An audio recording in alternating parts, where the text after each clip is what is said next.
put that part in the thing, right? No, it won't. I can. I can edit it down. Okay, cool. Because everybody looks like a knob when they say, "Is it rolling?" Yeah. Okay.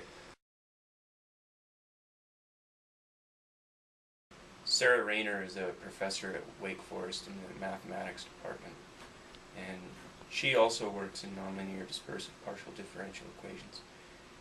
And some of her research was related to my thesis problem, which has to do with the stability of certain kinds of traveling wave solutions.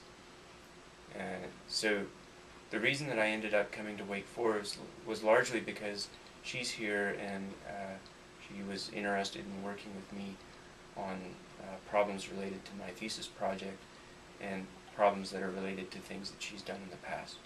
So that's, in a nutshell, how I ended up at Wake Forest.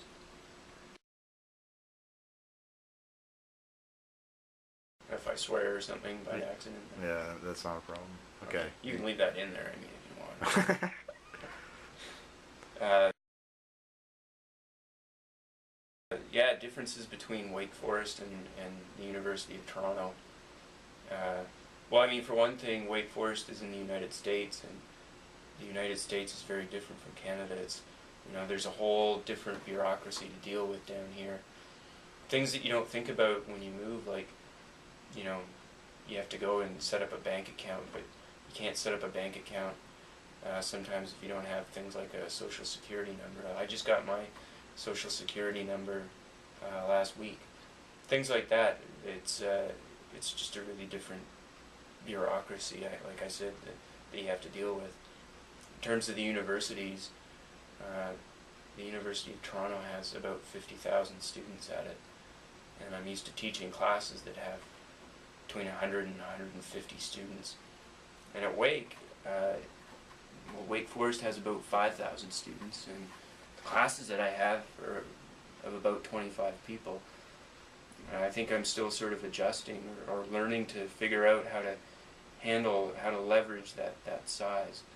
A lot more you can do with 25 students in a class than you can do with 150. It's something that you don't think about until you're sort of confronted with it. Other things, well, I mean, it's not something that I've really had to adjust to too much, but my wife complains that the people that drive here are terrible drivers and that they tailgate her all the time. So I don't know if that counts as something different or not, but I would say that's something. I can't really think of anything else. And then there's the price of food.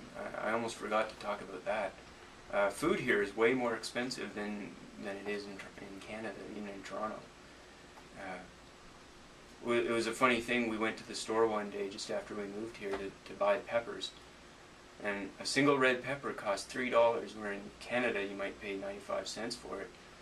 But the funniest thing about these red peppers was that the red peppers that we found that were $3 were actually from Canada, which means that they'd come as far as we had.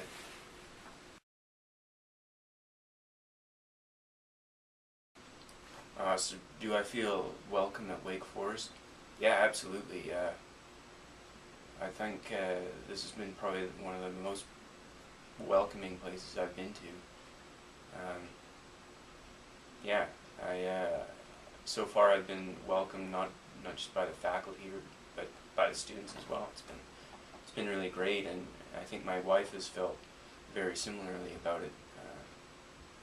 She's really enjoyed being able to use things like the athletic facilities and stuff. They've really made all of that sort of thing open, not just to me but also to her. It's been great. Do I feel at home at Wake Forest? I think I'm still settling in.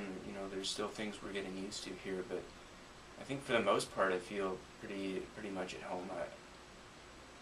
It's been just a real relief for me to be here and to be away from Toronto. I know that sounds kind of funny, but the University of Toronto was starting to get sort of stale for me by the end of my time there, and having a change of scenery and being in a new place, it's been great.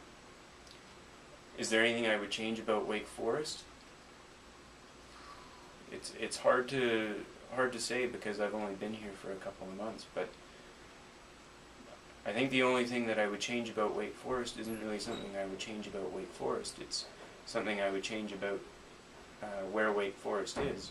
I mean, I wish I was closer to friends and family back in Canada, but at the same time, I think in 3 years when I leave Wake Forest and go wherever I go, I'll probably get there and wish that I was closer to Wake Forest. So I'm not really sure that there's anything that I would change about Wake Forest in a dynamic sort of sense.